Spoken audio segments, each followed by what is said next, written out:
നമസ്കാരം, ഗൾഫ് സമയം ന്യൂസ് ബുള്ളറ്റിനിലേക്ക് സ്വാഗതം.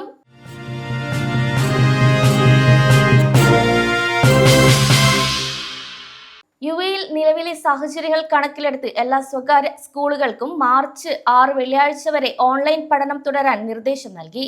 സുരക്ഷാ മുൻകരുതലിന്റെ ഭാഗമായാണ് ഈ ഒരു തീരുമാനം. Dubai knowledge and human development authority ഇന്ന് രാവിലെയാണ് ഇക്കാര്യം ഔദ്യോഗികമായി അറിയിച്ചത്. വിദ്യാർത്ഥികളുടെയും അധ്യാപകരുടെയും സുരക്ഷയ്ക്കാണ് ഏറ്റവും വലിയ മുൻഗണന നൽകുന്നതെന്നും യുഎഇ വിദ്യാഭ്യാസ മന്ത്രാലയത്തിന്റെ രാജ്യവ്യാപകമായ തീരുമാനത്തിന് പിന്നാലെയാണ് ഈ അറിയിപ്പെന്നും വ്യക്തമാക്കിയിട്ടുണ്ട്. കൂടാതെ യുഎഇയിലെയും എല്ലാ പൊതു സ്വകാര്യ സ്കൂളുകൾക്കും സർവകലാശാലകൾക്കും ഈ നിയമം ബാധകമായിരിക്കും. ഇനിയൊരു അറിയിപ്പുണ്ടാകുന്നത് വരെ ഓൺലൈനിൽ തന്നെ തുടരുമെന്നും സ്ഥിതിഗതികൾ വിലയിരുത്തിയ ശേഷം മാത്രമേ സ്കൂളുകൾ തുറക്കുന്നതിനെക്കുറിച്ച് തീരുമാനമെടുക്കുകയുള്ളൂവെന്നും അറിയിച്ചു. സംഘർഷ സാഹചര്യങ്ങൾ കാരണം തടസ്സപ്പെട്ട വിമാന സർവീസുകൾ ഭാഗികമായി പുനരാരംഭിക്കുന്നു. കുടുങ്ങിക്കിടക്കുന്ന യാത്രക്കാരെ സുരക്ഷിതമായ ലക്ഷ്യസ്ഥാനങ്ങളിൽ എത്തിക്കുന്നതിനായി പ്രത്യേക സുരക്ഷാ ഇടനാഴികളിലൂടെ പരിമിതമായ സർവീസുകൾ മാത്രമാണ് ഇപ്പോൾ നടത്തുന്നത്. ദുബായ്, അബുദാബി, ഷാർജ വിമാനത്താവളങ്ങളിൽ കർശനമായ പരിശോധനകൾക്ക് ശേഷമാണ് വിമാനങ്ങൾ പുറപ്പെടുന്നത്. നിലവിൽ ടിക്കറ്റ് കൺഫേമായ യാത്രക്കാരെ മാത്രമേ വിമാനത്താവള ടെർമിനലുകളിലേക്ക് പ്രവേശിപ്പിക്കുകയുള്ളൂ എന്നാണ് വിവരം.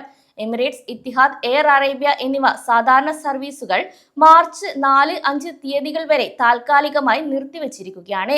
എങ്കിലും കുടുങ്ങിക്കിടക്കുന്നവരെ നാട്ടിലെത്തിക്കാൻ പ്രത്യേക വിമാനങ്ങൾ സർവീസ് നടത്തുമെന്നും അറിയിച്ചു. കൂടാതെ യാത്രക്കാർക്ക് ടിക്കറ്റുകൾ വരും ദിവസങ്ങളിലേക്ക് സൗജന്യമായി റീബുക്ക് ചെയ്യാനോ അല്ലെങ്കിൽ റീഫണ്ട് വാങ്ങാനോ ഉള്ള സൗകര്യവും എയർലൈനുകൾ ഒരുക്കുന്നുണ്ട്. ഇത്തവണത്തെ ഈദുൽ ഫിത്തർ അവധി ഔദ്യോഗികമായി പ്രഖ്യാപിച്ചു. ഫെഡറൽ മന്ത്രാലയങ്ങൾക്കും സർക്കാർ സ്ഥാപനങ്ങൾക്കും മാർച്ച് 19 മുതൽ 22 വരെയാണ് അവധി. തുടർന്ന് മാർച്ച് 23 തിങ്കളാഴ്ച പ്രവൃത്തി സമയം പുനരാരംഭിക്കും. അതോടൊപ്പം ആഘോഷങ്ങൾക്കായി ദുബായ് സർക്കാർ ജീവനക്കാർക്ക് മാർച്ച് 17 മുൻപായി ശമ്പളം വിതരണം ചെയ്യാൻ ദുബായ് കിരീടാവകാശി Sheikh Hamdan bin Mohammed bin Rashid Al Maktoum നിർദ്ദേശം നൽകി. ജീവനക്കാർക്ക് കുടുംബത്തോടൊപ്പം സന്തോഷത്തോടെ പെരുന്നാൾ ആഘോഷിക്കാൻ വേണ്ടിയാണ് ഈ നടപടി. അതേസമയം സ്വകാര്യ സ്ഥാപനങ്ങളിലെ ജീവനക്കാർക്ക് മാർച്ച് 19 മുതൽ 21 വരെയാണ് അവധി പ്രഖ്യാപിച്ചിരിക്കുന്നത്. എന്നാൽ റമദാൻ 30 ദിവസം പൂർത്തിയാക്കുകയാണെങ്കിൽ അവധി മാർച്ച് 22 ഞായറാഴ്ച വരെ നീളാൻ സാധ്യതയുണ്ട്. ദുബായിലെ ഇസ്ലാമിക് അഫയേഴ്സ് ഡിപ്പാർട്ട്മെന്റ് സൂചിപ്പിക്കുന്നതനുസരിച്ച് 2026 ഈദുൽ ഫിത്തർ മാർച്ച് 20 വരാനാണ് കൂടുതൽ സാധ്യത. സംഘർഷങ്ങൾക്കിടയിൽ രാജ്യം 1000-ലധികം ആക്രമണ ശ്രമങ്ങളെ നേരിട്ടതായി യുഎഇ ഔദ്യോഗികമായി സ്ഥിരീകരിച്ചു. ഇറാനിൽ നിന്നുള്ള ആവർത്തിച്ചുള്ള വെല്ലുവിളികളെയാണ് യുഎഇ പ്രതിരോധിച്ചത്. മറ്റ് പല രാജ്യങ്ങളും നേരിടുന്നതിനേക്കാൾ വലിയ തോതിലുള്ള ആക്രമണ ശ്രമങ്ങളാണ് യുഎഇക്ക് നേരെയുണ്ടായതെന്നും എന്നാൽ സായുധ സേന അതീവ ജാഗ്രതയോടെയും കാര്യക്ഷമതയോടെയും ഇവയെല്ലാം തടഞ്ഞതായും അധികൃതർ അറിയിച്ചു. കൂടാതെ ആക്രമണങ്ങൾ നേരിട്ടുന്നുണ്ടെങ്കിലും സമാധാനപരമായ നിലപാടിൽ മാറ്റമില്ല.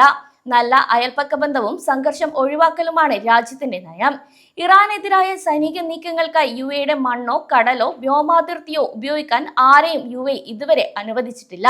അതേസമയം അന്താരാഷ്ട്ര നിയമങ്ങൾ അനുസരിച്ച് സ്വയം പ്രതിരോധിക്കാനുള്ള എല്ലാ അവകാശവും യുഎഇക്കുണ്ട്.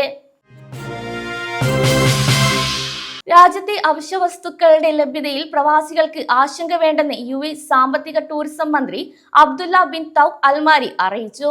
യുഎഇയിൽ 4 മുതൽ 6 മാസം വരെ ആവശ്യമായ ഭക്ഷ്യവസ്തുക്കളും മറ്റ് അവശ്യ സാധനങ്ങളുടെയും ശേഖരമുണ്ടെന്ന് അദ്ദേഹം വ്യക്തമാക്കി. അബുദാബിയിൽ നടന്ന വാർത്താ സമ്മേളനത്തിലാണ് മന്ത്രി ഈ നിർണായക വിവരങ്ങൾ പങ്കുവച്ചത്. നിലവിൽ പ്രവാസികൾക്കിടയിൽ തുടരുന്ന ആശങ്ക ഇതോടെ അവസാനിച്ചു. കൂടാതെ വിപണിയിലെ വില നിലവാരം നിരന്തരം നിരീക്ഷിക്കുന്നുണ്ട്. സാധനങ്ങൾക്ക് അമിതവില ഈടാക്കുന്നത് തടയാനും അവകാശങ്ങൾ സംരക്ഷിക്കാനും രാജ്യം സജ്ജമാണ്. രാജ്യത്തെ പൗരന്മാരുടെയും താമസക്കാരുടെയും ജീവിത നിലവാരത്തെ ബാധിക്കുന്ന കാര്യമായതിനാൽ ഭക്ഷ്യസുരക്ഷയ്ക്ക് ഏറ്റവും ഉയർന്ന പരിഗണന നൽകുന്നതായും അറിയിച്ചു.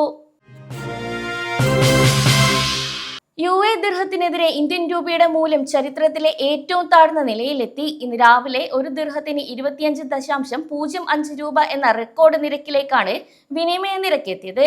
രൂപയുടെ മൂല്യം ആദ്യമായാണ് 25 എന്ന പരിധി കടക്കുന്നത്.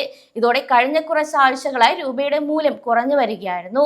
ഫെബ്രുവരി ആദ്യവാരം 24.50 രൂപ നിരക്കിലായിരുന്ന വിനിമയ നിരക്ക് ഫെബ്രുവരി പകുതിയോടെ 24.60 കടന്നിരുന്നു.